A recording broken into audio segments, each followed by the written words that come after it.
Welcome to the Mindcraft podcast. My name is Kimberly Quinn, and I have here with me the wonderful Erin Montgomery of our Success Group, and Erin is the author of the Fundamentals of Business Success. And I'll tell you that Erin and I have met in our mastermind group, the Rising Tide lifts all boats, and we became, sort of instant friends here. So I'd Yeah. like to welcome you, Aaron. Well, thanks for having me. Yeah, you're so much fun to talk to, and I couldn't pass up an opportunity to have a chat with you about mindset stuff, which is a big thing that I like to talk about as well. Oh, mindset's everything. I mean, Isn't it? right? We talk about that a lot in the group and just in life in general. So when Aaron sent me some ideas for his topics, I mean, Yeah. they're all good.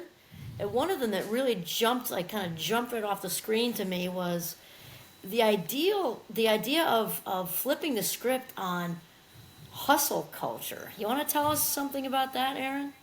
Absolutely. Yeah.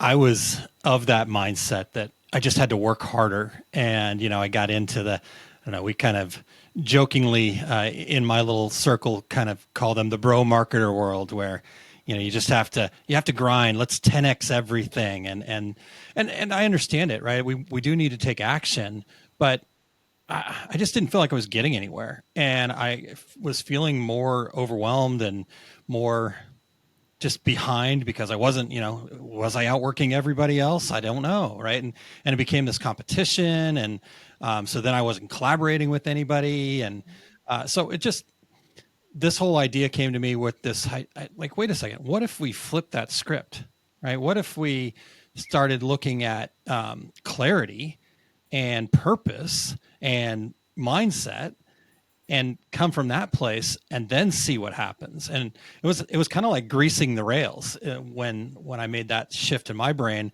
And yeah, so that's kind of what when I was like, hey, I'm going to talk to Kimberly here. Let's talk about this. I think this could be really cool. No, it's super cool. And you know what it's bringing my mind to, Aaron, is that book. I'm not sure if you were there yet, but we read a book in the Masterminds called, Essentialism and also Effortless by Greg McGowan. Okay. So I don't know if have you read those or no? I've not. No, now I need to get my notes out here. I'll come back No, to no, no, the no, no. I was recording. just asking you. No, no, it doesn't matter if you did or you didn't. I was kind of just throwing that out to the audience Yeah. because this is what you're talking about is the idea that we've been conditioned, at least in the U.S. anyway, Yeah. to like efforting like a verb. Like so, you're kind of talking about that. So maybe you can elaborate on us being conditioned that the more hours we put in is going to Yeah. get us somewhere necessarily. Yeah. Oh man, that's so good. And I love that you brought up the fact that especially in the U.S. we've been conditioned that way. Yes. I remember my very first trip over to Europe, and was sitting there having dinner with some folks that were from Europe. They were hosting us, and they were talking. They were upset about the fact that for whatever reason things had changed, and they only had like 30 some odd days of vacation that year. And all of us Americans sitting around the table, like our jaws just hit the like 30 days. Like if we get 2 weeks, we're living in high cotton, right? So it definitely is a big thing here in the United States. We're just going to try to outwork everybody, and there's hard work is fantastic, right? We want to be, but when that hard work isn't really getting you anywhere, I Right. think that's where we kind of find ourselves kind of getting stuck, right? And that's the culture. Who can outwork? We're very competitive, we sports and all that stuff. One of my favorite. So I'm a volleyball guy. I know. I know you're a baseball person. We just went through all that in the mastermind, and I apologize that you didn't have the outcome that you wanted. But anyways, It's okay. I'm a volleyball guy, and in 2008, the USA men's national volleyball team won the gold medal at the Olympics, kind of the pinnacle of volleyball. And right after that, they were interviewing a coach on a podcast that I listened to. They were interviewing the head coach, and his name's Hugh McCutcheon. And Hugh said when he was putting that team together, he was not looking for the very best players at each position. When he put that team together, he looked for a group of guys that Yes. could come together and win a gold medal. right? And Right. so they had role players, and he wanted them to come into the gym and really push each other and kind of Right. compete. But at the same time, he wanted them to also be there to lift each other up and support each other. And so I don't know if he coined the term or not, but he used in this podcast, he used this term of co-opetition.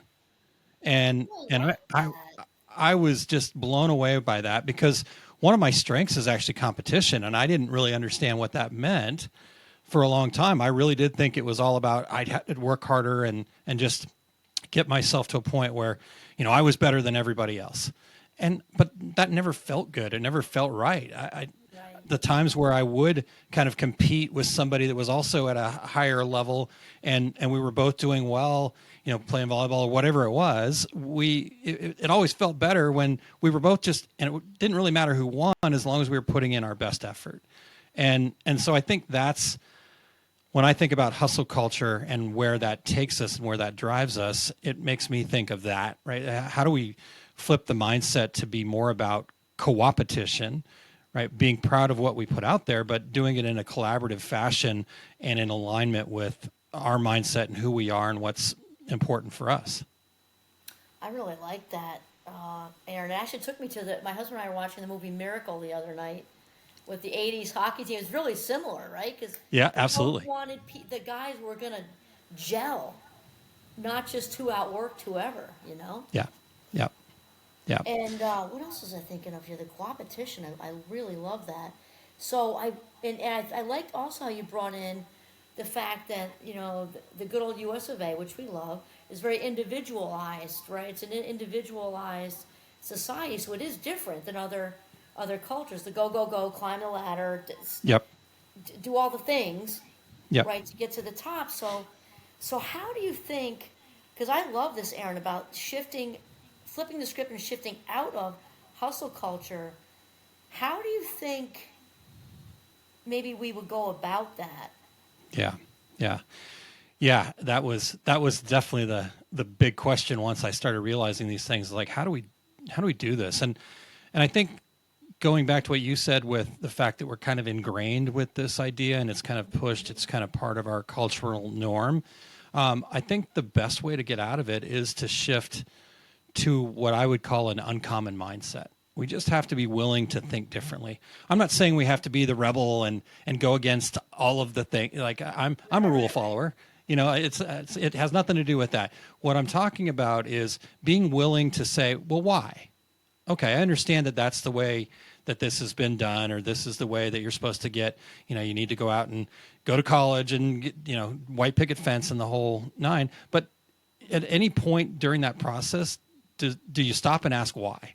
Right. And so I think the uncommon mindset tells us, well, let's ask why a little bit more and then question some of these beliefs, right? That we've got to 10x everything to be successful. Well, Right. what if we actually did point 0.5 and were happier and more fulfilled and let go of the results and instead focused on the relationships, focused on the fulfillment, focused on why your God-given gifts? I think, again, going back to what I said earlier, I feel like that greases the rails and we could point 0.5 the work and actually get there faster. Oh my gosh, Aaron, you're kind of preaching to the choir right now because you and I are both out in the business world and doing different but similar things because Yeah. I think leaders are catching on, the good ones are, but Yes. people who are happy in alignment, I believe you used the word like in alignment with their Yeah. purpose, Yep. are going to set it on fire with productivity. It's the Yeah. people who are efforting and miserable and that are not going to do it. So maybe you can talk about, on the because I know you're a businessman. You can maybe move it in what that looks like, to help a team be in alignment because it is so different. I think from the Yeah. model from like 25 years ago. Yeah. Yeah. Well, you're exactly right. It is different. I think one of the big areas where I've found a lot of success and being able to change people's mindset on this is through the whole idea of goal achievement. So what I talk about is the fact that we're all goal setters. I would imagine, you, myself, any of the listeners here have probably had a New Year's resolution that didn't quite pan out the way they had initially envisioned it, right? And and so Of course. to me, that's a goal setter, and that's great. When we need to set a goal, we need to have something to go towards. But what I like to talk about with people is, how do we become a goal getter? And a big part of that is just really getting clear on why you're setting the goal to begin with. Right? Like, I could say I need to lose 25 pounds. Well, that's great. And if I do or if I don't, doesn't really matter. But the reality is, I'm probably not going to put that much into being willing to sacrifice a little bit more if it's just I'm trying to lose 25 pounds, right? But if I were to say, why do I want to lose 25 pounds? Oh, well, yeah, I'd like to be able to, continue playing volleyball with my son, for me, as an example. I'd like to be healthy on into my 80s, 90s, and beyond. And at that point, now we're more in alignment with why, and that low moment we have when we can easily grab the whole tub of ice cream. Ice cream's like my nemesis. So when we have that low moment, we can go back to that. Oh, yep.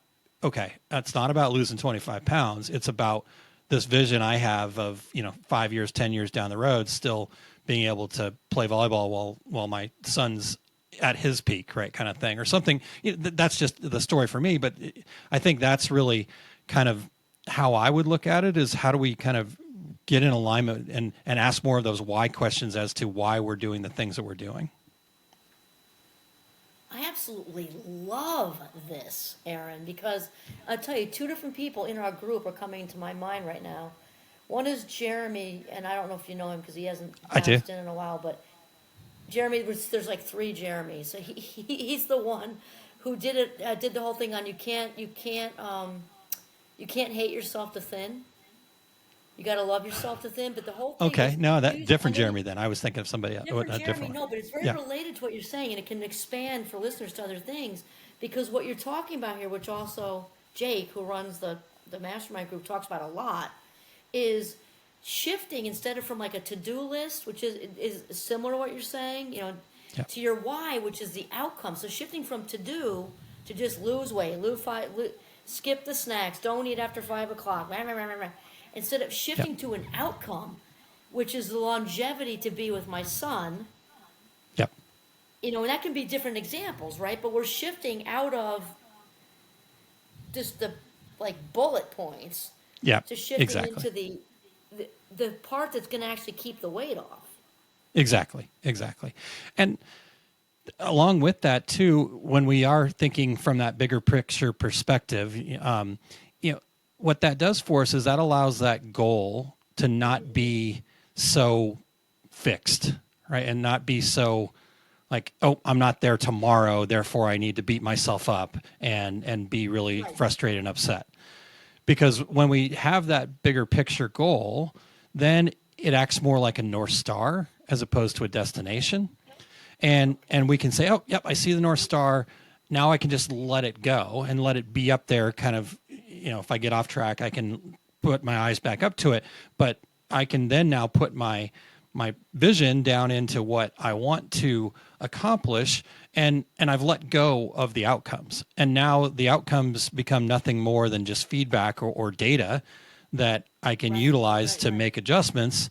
And and again, that can work with trying to lose weight. That can work with running a business. That can work with relationships. That same idea works across the board. And when we start letting go of those things that are outside of our control, which are the outcomes, Yes. right? Yes. Then we maintain a very clear focus, and you've got that reason that's shining down as that North Star.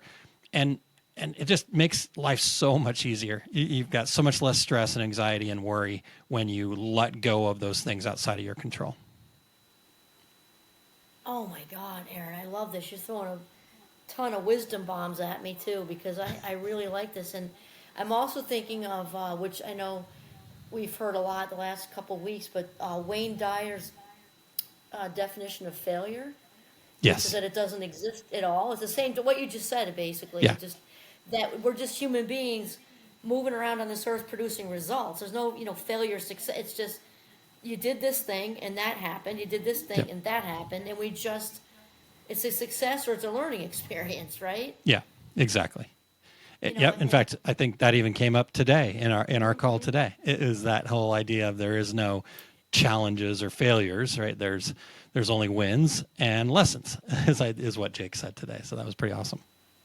wins and lessons. I absolutely love that, and I like too how you've touched on this mindset of shifting into being alignment with your why can Yeah. relate to, you said, relationships, sports, parent child or parent adult child or whatever relationship, and Yep. business. Yeah. It's Yeah. basically a great outlook. Exactly. And the cool part is you don't have to go and go, okay, well, what's my home life reason going to be? What's my business life reason going to be? What's my faith life reason going to be? It's all the exact same thing. And so now you've got a guardrail to make all of the decisions that we've got to make. The stats on how many decisions we make during the course of a day is like wild. I can't Right. remember the numbers off the top of my head, but it's Right. crazy. So why not have a guardrail in the form of your why, your reason? I call it a reason. I actually borrowed this from Jake. Your reasons have to be bigger than your excuses. So when we have, again, going back to having that goal as a North Star, yeah, it's way easier for me to skip the ice cream when my reason is something to Oh, do with my family or my son or my own personal right. health versus I just want to lose 25 pounds. No, I like that a lot. And so this is bringing to me, because I know this is so relatable for so many people. So I'm wondering, let's say, because you and I have had a lot of conversations, we're kind of in the, like along the path a little bit with this. Let's Yep. say somebody who's listening is like the light bulb is going on, like an Oprah Yep. aha moment, right? Yep. She's one of my favorites, as you know. And let's say they're like, oh wow, I really want to get started with this. And let's say they're even maybe like a little younger and they're not as seasoned. How would they get started figuring out their why, do you think? Where would they just taking the first step? Yeah. I so appreciate you asking me this because this was a huge struggle for me. So this is a big passion for me to share this with folks. I actually spent most of my life believing that I didn't actually have a passion. I was just kind of put here to be. And I mean, I went through everything. I went through all the Jack Canfield stuff and loved all of that, but I couldn't quite pin down what my reason was until I had this chance encounter. And I don't believe anything's of chance, but I had this encounter with somebody that did strength coaching. Clifton Strengths some people might be familiar with that, but there's lots of ways to kind of find out what your strengths are. And I just happened to run into him, met him. I was going to have him on my podcast. So I said, well, maybe I should do the Strengths Finder thing just to make sure I know what I'm talking about when you're on my podcast. And light bulb moment.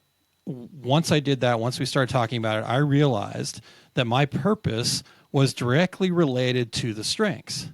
And the way I kind of connected those dots is I'm like, well, I wouldn't be put on this earth Right. without being given the strengths to fulfill what I was put on this earth to do. 100%. And that was massive. So if you're kind of like, you know what, I don't really know for sure what they're talking about here, but I wouldn't mind checking it out. Do this. Go find like High Five. It's HIGH5 test.com. I think it is. You go just look it up on Google. It's a free test. You can find out. It'll give you some language to what your strengths are. And because it's really difficult as humans to determine what our strengths are, because it's who we are. We're so good at it, we don't even notice it. Right, And right. in fact, another kind of common mindset is we don't want to be braggadocious. So I don't even want to point out what my strengths are. So I try to, and that's what happened to me. My strengths are competition, problem solving, and making an impact.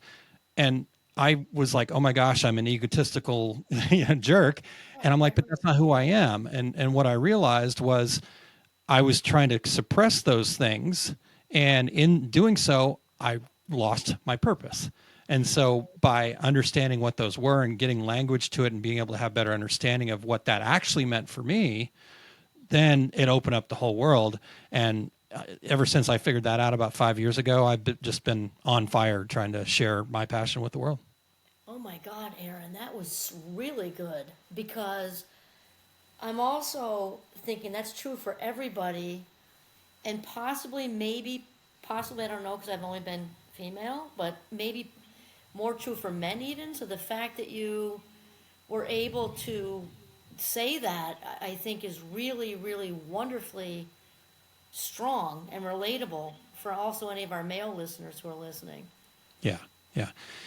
You do have to be. I mean, I spent 45 years of my life going, oh, that's too woo woo, that's too this, and Right. and I stayed in the exact same spot I always was at, and until I said, you know what if this worked, right? What if I were to just act as if this could work for me and actually played full out? Oh my gosh. Just and so that would be my encouragement to any listeners, but especially the guys out there. You look around kind of the space that we get to play in, Kimberly, and there are definitely typically more females than males, and just because you guys are smarter and more open to the things that we need to do. No, this is just fantastic. And I'll tell you, and there are a lot of books out there too for which none of which I can name right now, but for leaders because the signature strengths, is what the father of positive psychology, Martin Seligman, has been talking about forever, but it didn't catch on. He was like in the 70s up till recently. It didn't catch on for like decades. And now, lo and behold, just what you're saying, Aaron, is leaders are getting turned on to this and giving different inventories like the one you just listed. There's a whole bunch of them. Because Yeah. lo and behold, when leaders, or when the person themselves know them, that's the main thing. Yeah. But if the leaders do a group thing, and they did this with me, at the college I taught at, so that Nice. our small group did the whole thing together. Nice. When your Yeah. leaders know what your signature strengths are, the productivity level like goes through the roof. Yeah, yeah, because they can put you in the right places. Right. I think forever we spent so much time focusing on, well, what are my weaknesses? I just have to get better at those weaknesses. Right. But the reality is, you let those go, and just the only reason you need to know anything about what your lower strengths are, whatever you want to call it, what some people might call weakness, is just to make sure you're not walking in any blind spots. But beyond that, right, then just focus on how can you amplify your strengths. How can you amplify? I love this because in my example, and everybody laughed who knows me because I'm a big ideas person and my strengths Yep. like optimism and collaboration, all those things. You don't want to give me an Excel sheet because I'll stick pins in every toe before I won't be able to stand it. So like if you have a team, you can put that detail person there. Yep. Bring my creative self to look at the big picture. Like and Yeah. this is so valuable. And like you're saying, Aaron, that's like on the corporate level, but for us to be happy at what you're doing, right? Absolutely. I'll give you a quick example. Just my relationship with my wife is, I mean, we had a great relationship to begin with, but we so much better understand each other now because we both have language to put to each other's strengths. Her strengths are positivity and harmony. And so I know, because I like to rock the boat a little bit and ask a lot of why questions and try to solve problems. And so I realized that there's only a certain threshold before she starts going, oh, wait, you're getting me way out of harmony here. Now I'm like you said, I'd rather stick pins in my toes. And so it just makes our ability to communicate so much better. And so just that alone is worth the price of admission, the little bit of time to figure that out. Oh my God, I 100% agree with you. Relationships, all the things, teams, Yep. doing, with strengths and the whole thing. It also is a big time saver, Yeah, right? Because that's like true. in a corporate, either sports or corporate, also with a relation, you're not guessing. Like, Yeah. I know you're strong at this, so we don't need to try these things because Yeah. you're great at positivity and harmony. Yeah, exactly. So, and then that helps me, right? I go, okay, well, here's where the areas where maybe I'm not as strong, but my wife is. And so, for her to sit down and have conversations with people and really kind of relate with them, that's an area where she thrives. And I love having conversations, but to really sit down and to kind of the deep relating things, it's not necessarily a strength of mine. And so we kind of figure out how we can serve each other in that, right? We can walk into a room together and we know how to kind of work together. So, we can kind of work the room together, so to speak, right? and get the conversations going and connect with the right people that will make everybody in the room better. So. Oh my gosh, absolutely love this. So this is probably a nice organic place to wind it up. So we've got Aaron Montgomery here of our Success Group, which is your own business. Yep. Yes, do you want to tell us what you It do, is. Aaron? Yeah, so I do coach small businesses.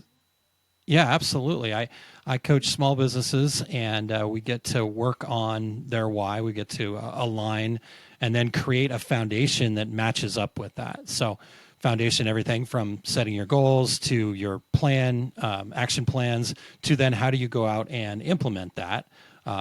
We do that in a couple of different ways, but ultimately it ends up with mastermind programs because I do believe that a rising tide lifts all boats. It was 100%. natural to find my way into that mastermind group myself. And so, that's kind of quick down and dirty of what I do. Excellent. I love this. And as we mentioned too, Aaron's also the author of The Fundamentals of Business Success. So if you would like to, there we go. Nice visual.